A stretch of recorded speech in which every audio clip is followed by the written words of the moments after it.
Hello learners, good morning. यदि आप RPSC grade second aspirants हैं और grade first other competitive exams और एकेडमिक एग्जाम एस्पिरेंट्स हैं, तो आज हम एक ऐसे टॉपिक की डिस्कस करेंगे। क्या मालूम है आपको, एक ऐसा टॉपिक जिस पर आपका पूरा सिलेक्शन निर्भर करता है और उसको यदि हम जरा ध्यान से समझने का प्रयास करें तो उसके आंसर उसी में होते हैं। एक बहुत बड़ी बात ये कि आंसर उसी में होते हैं, लेकिन हमें आंसर उसका चूज करना आना चाहिए। आज का ये वीडियो आपके लिए बहुत बहुत हेल्पफुल होने वाला है। हम बात करेंगे इसमें कॉम्प्रिहेंशन क्या है, कॉम्प्रिहेंशन के टाइप, इसके questions exam based exam oriented कैसे होते हैं और इनके आंसर्स की स्ट्रेटेजी और गोल्डन टिप्स क्या है। तो आप समझ गए होंगे। बिल्कुल हम बात करेंगे आपके कोर्स में, स्पेशली हम grade second RPSC grade second का जो कोर्स है उसमें प्रेस्क्राइब कोर्स में यूनिट सेकंड, उस यूनिट में सेकंड में भी उसका टॉपिक आपका थर्ड, और वो आपका टॉपिक है कॉम्प्रिहेंशन एंड वोकेबुलरी। ये आपका टॉपिक है, इस पे हम डिस्कस करेंगे। इससे पहले कि हम इसे डिस्कस करें, आपसे एक रिक्वेस्ट रहेगा कि वीडियो में पूरा बने रहें, अंत तक बने रहें, ताकि आपको पूरे स्ट्रेटेजी समझ आए और आपके लिए ये बड़ा ही अच्छा, रोचक और आपको सिलेक्शन बेस्ट जो है ये हो सके। तो चलें बात करेंगे हम कि कॉम्प्रिहेंशन को हम कैसे पढ़ें और इसकी रणनीति कैसे बनाएं। सबसे पहले हम बात करेंगे पैसेज इन एग्जाम व्यू, कि हमारा जो कॉम्प्रिहेंशन है, रीडिंग कॉम्प्रिहेंशन, जिसे हम एक कॉमन सिंपल वर्ड में कहेंगे पैसेज, तो एग्जाम व्यू में हमारा पैसेज क्या है ये बात हम कर लेते हैं।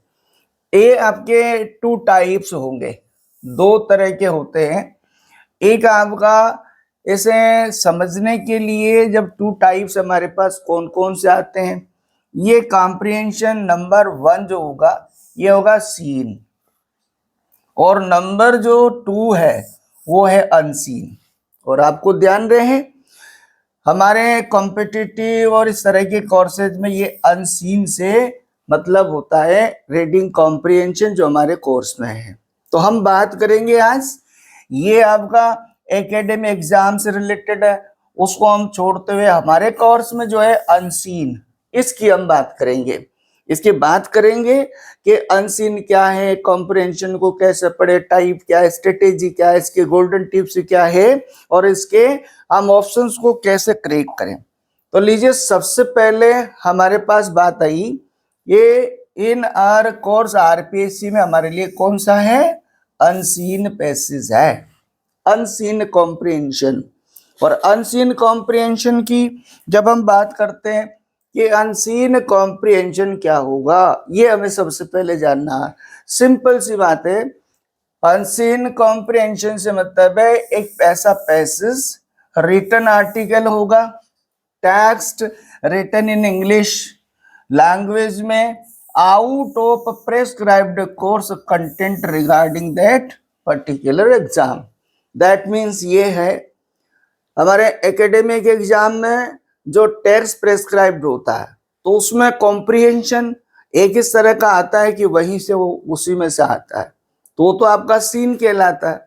लेकिन हमारे इस एग्जाम में जो आता है वो ये आता है कि हमारा जो लैंग्वेज है उस लैंग्वेज में मीन्स इंग्लिश में किसी भी तरह का आर्टिकल, वो आर्टिकल आपका करंट किसी भी इंफॉर्मेशन पे हो सकता है, करंट पॉलिटिकल, करंट आपका फिलोसॉफिकल और आपका इंफॉर्मेटिव, इस तरह की आर्टिकल्स हो सकते हैं।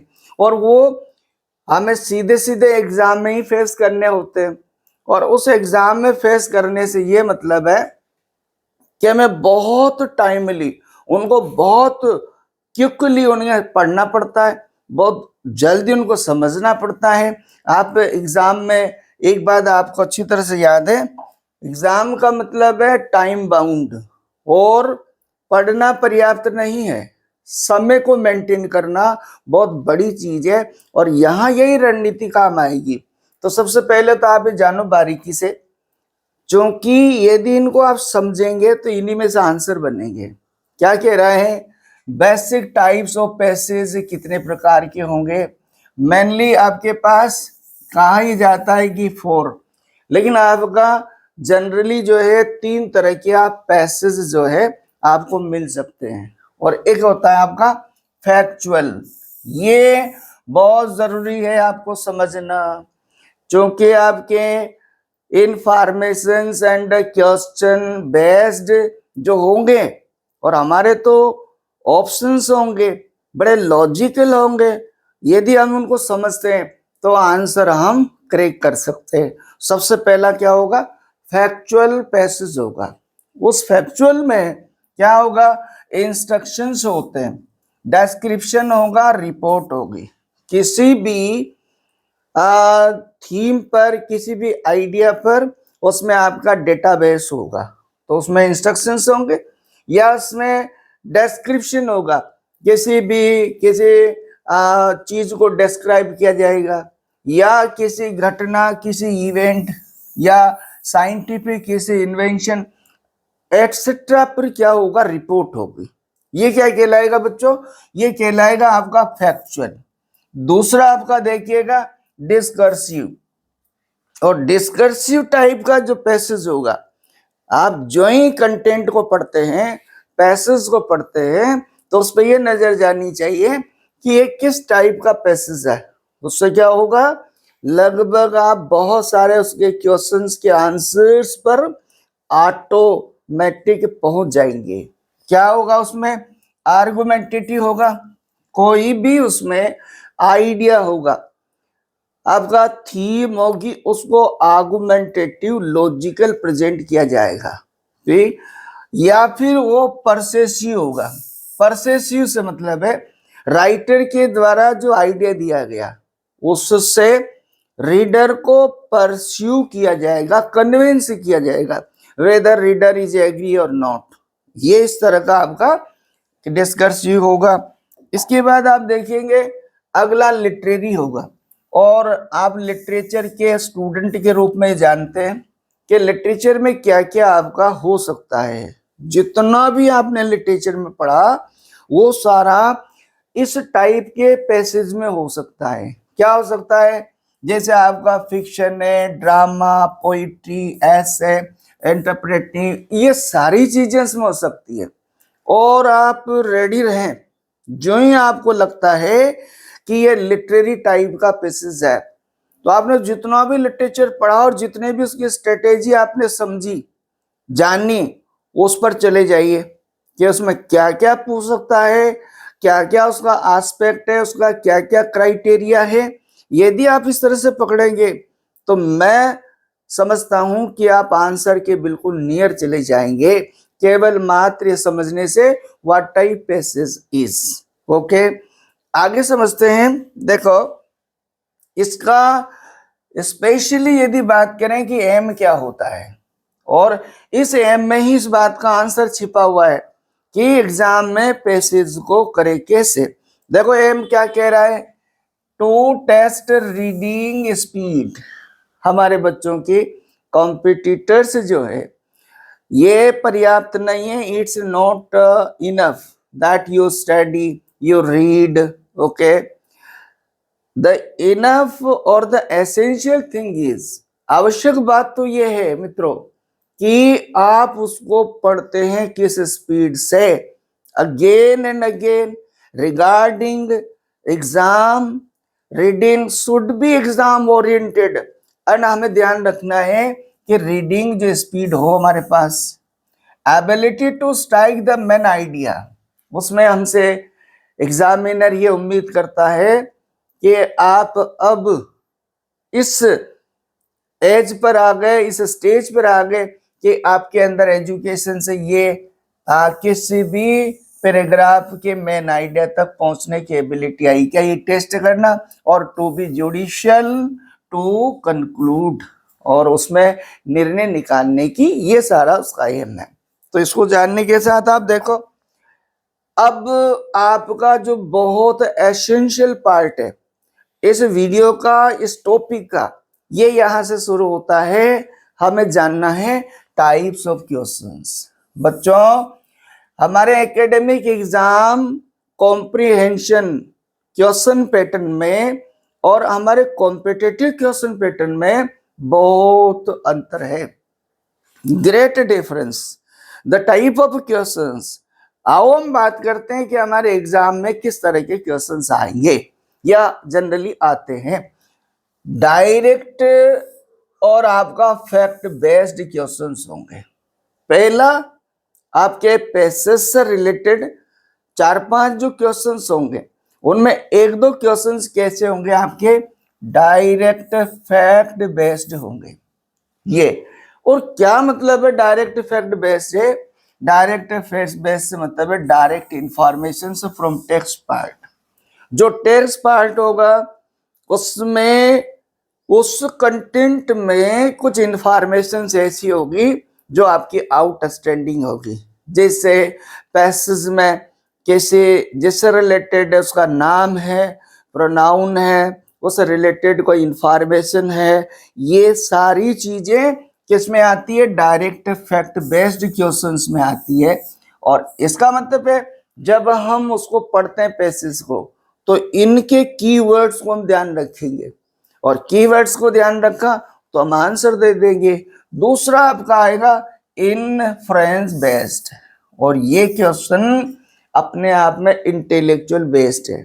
अंडर हिडन मीन्स ये होगा कि उसकी जो सूचनाएं है, उसके जो डेटा है, उसका जो आइडिया है, उसका जो मैसेज है, वो आपका अपेरेंट नहीं होगा, वो क्या होगा? अंडरलाइंग होगा। और उसको हमें थोड़ा इनडायरेक्टली समझने का प्रयास करेंगे। अंडर हिडन और लिटरेरी अप्रोच, सिंबॉलिक। आपने लिटरेचर पढ़ा, तो लिटरेचर में क्या होता है? ज्यादातर राइटर सिंबॉलिक वे में, लिटरेरी अप्रोच में, इनडायरेक्ट वे में अपनी बात को रखता है। उसे पकड़ने का हम प्रयास करें, उसे समझने का, वहां तक पहुंचने का हम प्रयास करेंगे। ये सेकंड टाइप का क्वेश्चन रहेगा। अब आपका वेरी वेरी इंपॉर्टेंट क्वेश्चन, जिसमें से 1-2 क्वेश्चन श्योरली आपको मिलेंगे, और वो क्या है आपका? वोकैबुलरी बेस्ड, मीन्स आपका शब्दकोश आपका, जिसमें क्या होगा? ग्रामेटिकल हो सकता है। ग्रामेटिकल में आप समझ रहे हैं ना? ग्रामेटिकल में ऑर्गेनाइजेशन ऑफ ग्रामर, स्ट्रक्चरल आपका क्वेश्चंस, उसमें पार्ट्स ऑफ स्पीच से रिलेटेड है। ये आपका कंटेक्चुअल क्वेश्चन हो सकता है। कंटेक्चुअल समझते हैं, role play of word in a line, in a content, in knitting of the text. Text की नीटिंग में वर्ड का जो एप्लीकेशन है उससे रिलेटेड आपसे क्वेश्चंस हो सकते हैं। सिनोनिम हो सकते हैं, एंटीनिम हो सकते हैं। और आप देखिए भाई, इनके माध्यम से एग्जामिनर हमारे क्राइटेरिया ऑफ लर्निंग को टेस्ट करना चाहता है। बहुत सी बार क्या होता है, ये क्वेश्चन कैसे आते हैं? ये क्वेश्चन ऐसे आते हैं, वहां पैसेज में दिया हुआ वर्ड उठाया और आपसे कहा कि इसका सिनोनिम होगा। अब सिनोनिम होगा, उस पैसेज में नहीं आया है, वहां से बाहर से देना है। इसका मतलब हमारे पास कितनी वोकैबुलरी है। यह एक और चीज है, आप बारीकी से ध्यान रखना, वो बाउंड कर देता है, उसी में 2 वर्ड सिमिलर होते हैं। तो पैसेज में इसका सिमिलर, इसका एंटीनम आया है, ये चीज ध्यान रखनी है। ओके, यहाँ वन वर्ड भी लैंग्वेज में डिपेंड करता है आपकी अप्रोच ऑफ लर्निंग। टाइटल आपसे पूछता है, मेन आइडिया, और टोन और एटीट्यूड एटसेट्रा।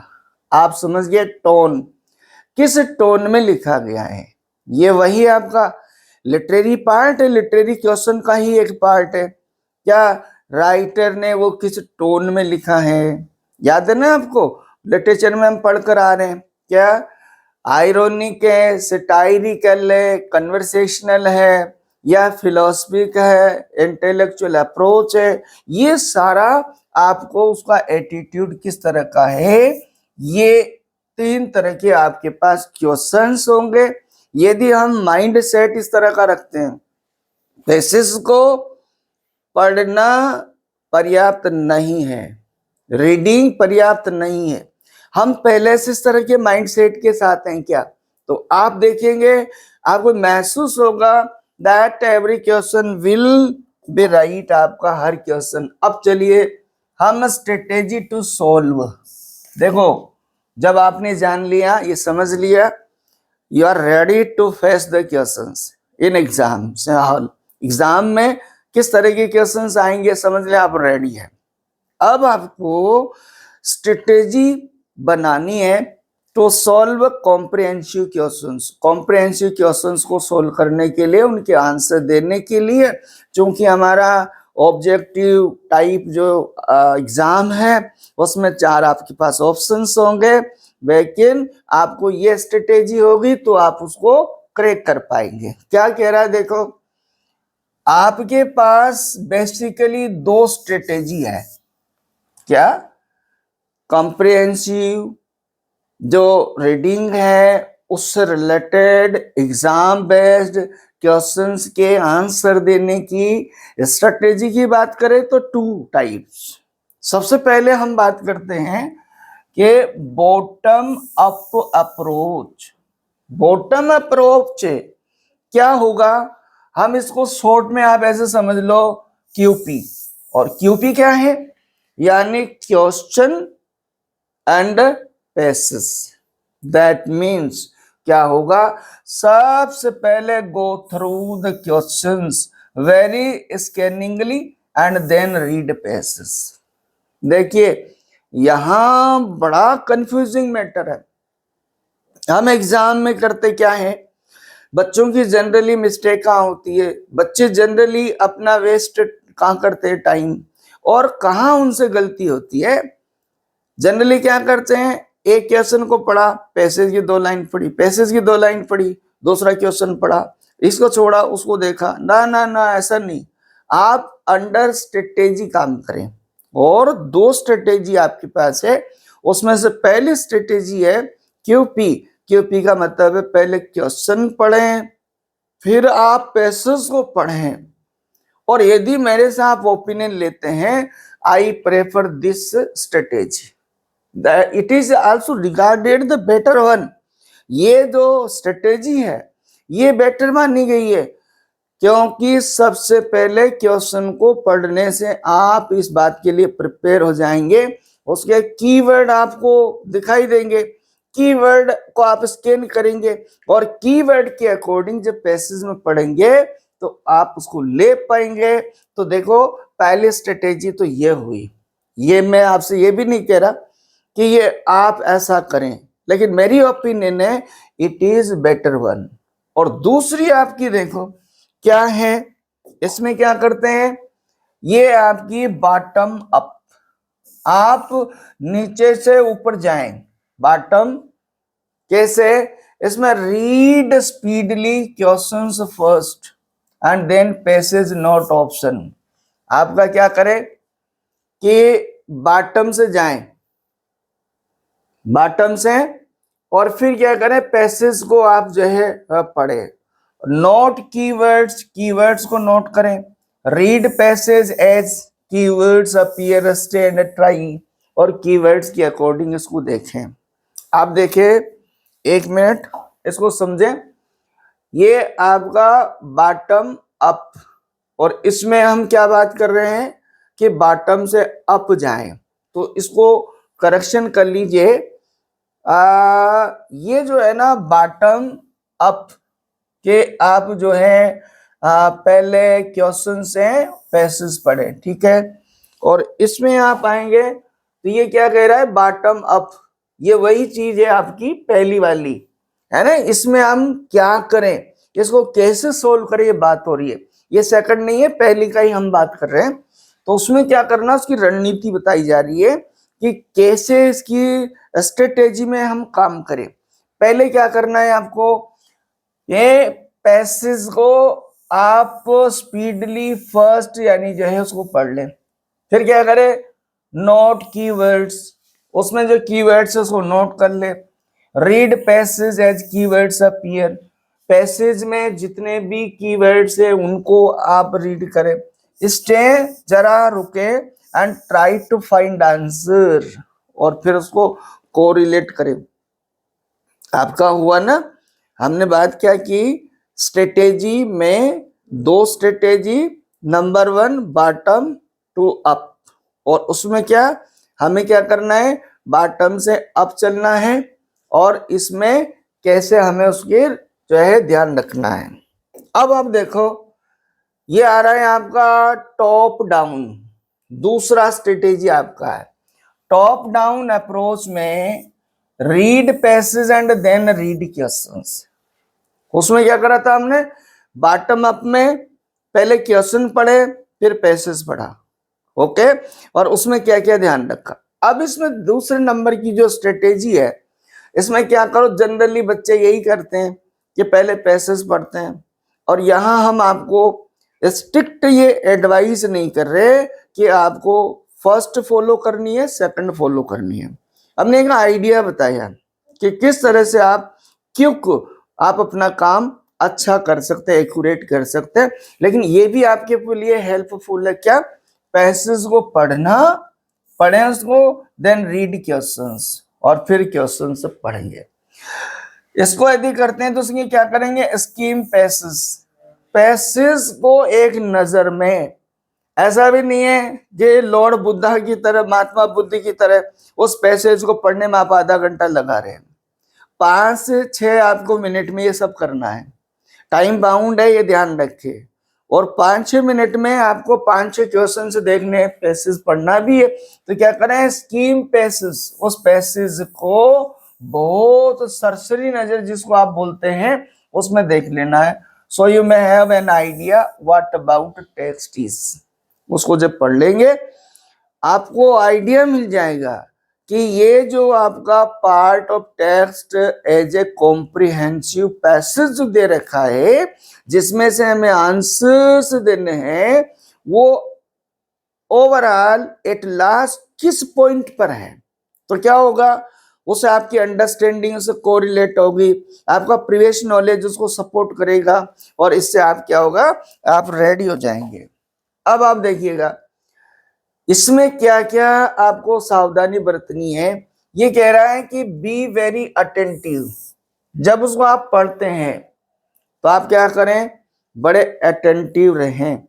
अटेंटिव मीन्स आपके उसके वर्ड्स को, उसकी इंफॉर्मेशंस को, उसके कंटेंट को लेकर, and a serious taking intro. दो बातें ध्यान रखो, उसको जो ही पढ़ते हैं तो उसका इंट्रोडक्शन वो, एंड कंक्लूडिंग पार्ट, दो पार्ट को ध्यान से आप समझें, क्योंकि मोस्टली जो है इंफॉर्मेशंस रिलेटिंग टू क्वेश्चंस आपको यहां से मिलेगी।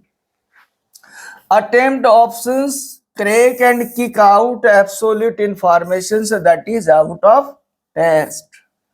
ये आपकी बड़ी अच्छी स्ट्रेटेजी है, बड़ा अच्छा आपका ये पॉइंट है ध्यान रखने का। देखो बच्चों, सीधी सी बात है कि आपने जब कॉम्प्रिहेंशन को अच्छी तरह से देखा, उसकी इंफॉर्मेशन है, तो जो ही ऑप्शंस पे ध्यान देते हम, जिस ऑप्शन में उस पैसे से रिलेटेड किसी भी तरह की इंफॉर्मेशन नहीं है, उसको आप क्या करें, किक आउट कर दे। शॉर्ट करने का मतलब उसको क्रॉस कर दे, एक तरफ रख दे, उसको बार बार उसमें न ले। अब ऐसा करेंगे, जैसे सपोज उसमें एक ऑप्शन हो गया तो आपके पास शॉर्ट हो गया, 3 ही बचे, उसी पे सोचना है। यदि उसमें 2 ऐसे लगते हैं आपको बिल्कुल इस पैसे से रिलेटेड नहीं है, तो उस पर काम करना बंद कर दें, उसको एक तरफ रख दें, 2 को ही बार बार correlate to the given passage करेंगे, then you will have accurate answer. ये बात आप ध्यान रखेंगे। चले हम बात करते हैं गोल्डन रूल्स की। अब आप बहुत देर से ये सोच रहे होंगे ना कि सीधे सीधे आप तो ये बता दो गोल्डन रूल्स क्या होंगे, ओके, यही चाहिए ना। और फिर आपके एग्जाम की सेंसिटिविटी को देखते हुए भी बात आती है। आज सबसे ज्यादा बच्चों की यही कॉम्पिटिटर्स की, एग्जामिनीज की ये बात सबसे ज्यादा हालांकि आपको मैं निराश नहीं करूंगा, लेकिन ये प्रवृत्ति ज्यादा अच्छी नहीं है। चलो एग्जाम पास में, और यदि शॉर्ट की बात करें, यदि सिंगल शॉर्ट रीडिंग की बात करें, तो बिल्कुल ये बात करनी है।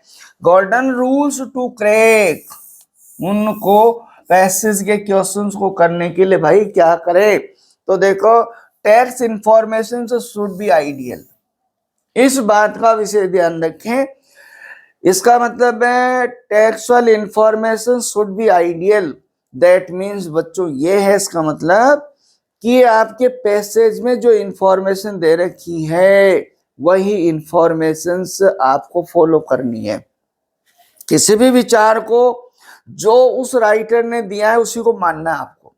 अपनी तरफ से उस सूचना पे किसी तरह का अपना विचार, अपनी आइडियोलॉजी उसके साथ लगाकर सोचना नहीं है। हमारा काम केवल कॉम्प्रिहेंशन जो दिया हुआ है उसकी इंफॉर्मेशन के बेस पर ही उसको सपोर्ट करते हुए ही आंसर देना है। ओके, फाइनल ऑथेंटिक, ये बात समझ में आ गई? उसकी सूचना ही फाइनल ऑथेंटिक है। ओके, अगली बात ध्यान रखनी है, पेटो ट्रांजिशन वर्ड्स। एक बात बहुत बड़ी है आपका विषय के व्यू पॉइंट से देखें तो, कि आपके ट्रांजिशन वर्ड्स हैं, इन ट्रांजिशन वर्ड्स पर नजर डालें। और ट्रांजिशन वर्ड कौन है? ट्रांजिशन वर्ड जैसे आप देखो, but, however, yet, although, on the other hand, dynamic, ये सारे, और यहां तक कि even the turning of the passage, आप समझते हैं? ये ऐसे वर्ड्स हैं, ट्रांजिशन वर्ड्स हैं, जो ये क्या करेंगे, आपके पैसेज में, पैसेज का जो आइडिया है उसमें चेंज को बताएंगे। और चेंज को बताए, आपकी नजर इस बात पे चली जाएगी कि यदि ये वर्ड यूज हुए हैं तो ऊपर का जो आइडिया चल रहा, विचार चल रहा, उसमें चेंज है, अ सर्टेन चेंज। और दूसरा, चेंज का पैराग्राफ में आपने पढ़ा तो आपको याद है कि पैराग्राफ चेंज करने का मतलब भी है टर्निंग पॉइंट।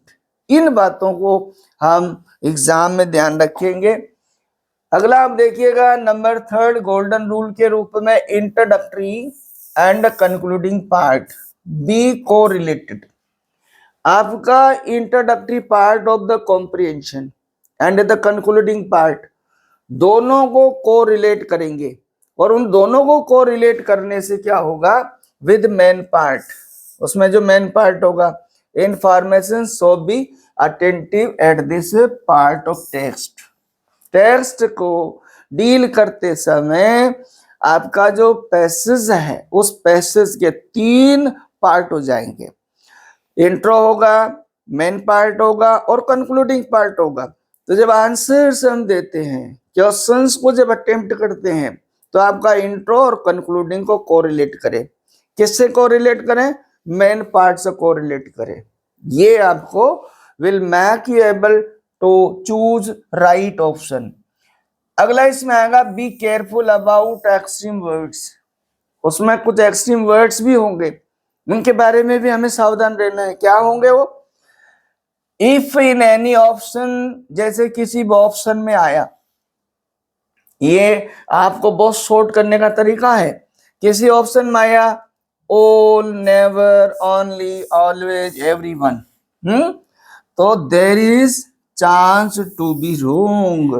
बच्चों, बहुत बड़ा हमें इशारा मिल जाएगा यदि इस तरह के वर्ड्स आपको आंसर ऑप्शन में मिलते हैं, तो उस ऑप्शन के राइट होने के 95% चांसेस कम हो जाते हैं। तो इन पे नजर डाल लेंगे आप। ओके, आगे आप देखो, नंबर 5 देखो, for vocabulary read complete sentence. हम वोकैबुलरी पर्पस से जो क्वेश्चंस आते हैं उनके लिए सेंटेंस को पूरा पढ़ें। उसमें it's grammatical and literal organization. आपको याद है सेंटेंस क्या होगा भाई? सेंटेंस ग्रामेटिकल ऑर्गेनाइजेशन है। वर्ड को ग्रामेटिकल नीटिंग दिया जाता है। जब आप उसको बराबर पढ़ेंगे तो क्या होगा, try to correlate words in contextual approach. हमें लैंग्वेज में पढ़ा वर्ड जो होगा कंटेक्चुअल में अपना डिफरेंट रोल अदा करता है, और यही जानकारी के लिए हमसे क्वेश्चन किया जाता है। एग्जामिनर ये चाहता है कि उसको broad deep knowledge in particular language है या नहीं। और जब हम ऐसा पढ़ते हैं लिटरेचर में ग्रामर ऑफ द लैंग्वेज, तो उसमें कंटेक्चुअल रेफरेंस में जो वर्ड्स आए ये तभी निकाल पाएंगे आप जब आप उसके सेंटेंसेस को फुली पूरा पढ़ते हैं और कोरिलेट करते हैं। ओके, आगे आपसे एक आंसर ऐसा आएगा, मींस क्वेश्चन टाइटल पूछेगा, theme, main idea, message. Okay, ये आपकी इंटेलेक्चुअल अप्रोच पर डिपेंड करता है कि आप में आइडियल और इंटेलेक्चुअल अप्रोच कितनी है। तो ध्यान रहे, यदि टाइटल है तो बहुत लंबा सेंटेंस टाइटल से बचे, उसमें सिंगल वर्ड और मोर देन आपका जैसे 2 वर्ड्स, लेकिन ज्यादा लेंथी नहीं होना चाहिए। और टाइटल ऐसा होना चाहिए जो पूरे पैसेज को क्या करे, शूट करे। You know, through out your studies in literature purpose you have learned, हमने सब ये सीखा, तो इसका ध्यान रखेंगे। थीम क्या होगी, जो सेंट्रल आइडिया होगा। अब याद है ना आपका, जो पैसेज होगा, ये पैसेज मैं बार बार पोइट्री में भी, इसका जो सेंट्रल जो मेन थीम है यही आपका क्या होगा, मेन आइडिया हो जाएगा। उसको थीम भी बोलते हैं, मेन आइडिया भी बोलते हैं। मैसेज, अब ये जो सेंट्रल है इसमें से भी एक बात क्या निकल कर आई है, ये आपका मैसेज कहलाएगा। इसको try to relate the contextual part and then strike head of the main point. Contextual part से इसको रिलेट करें और फिर इसके मेन जो आइडिया है उससे कोरिलेट करके आप निकालने का प्रयास करें कि इसका टाइटल क्या हो सकता है, मेन आइडिया क्या हो सकता है, थीम क्या हो सकती है, उसका मैसेज क्या हो सकता है। ध्यान रहे, ये सब आपको ओपनली पैसेज में नहीं दिया होगा। इससे रिलेटेड इंफॉर्मेशन होगी, इससे रिलेटेड डिस्क्रिप्शन होगा, और उसी के बेस पे ऑप्शन को कोरिलेट करके हमें निकालना पड़ेगा।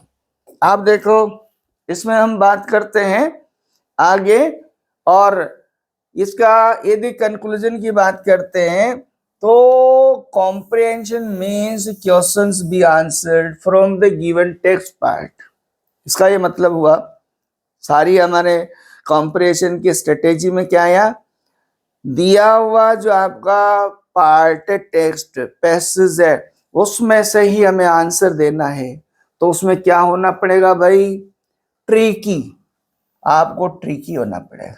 और ट्रिकी में ये सब बातें आएगी, इसको इकट्ठा करके कैसे हम ऑप्शंस को सॉर्ट करेंगे, कैसे हम कीवर्ड्स को देखेंगे, कैसे उसको स्कीम करेंगे पैसेज को पढ़ते समय, ये सारी चीजें एट ए टाइम जब हम लेंगे तो आपके सारे क्वेश्चंस के आप आंसर दे पाएंगे।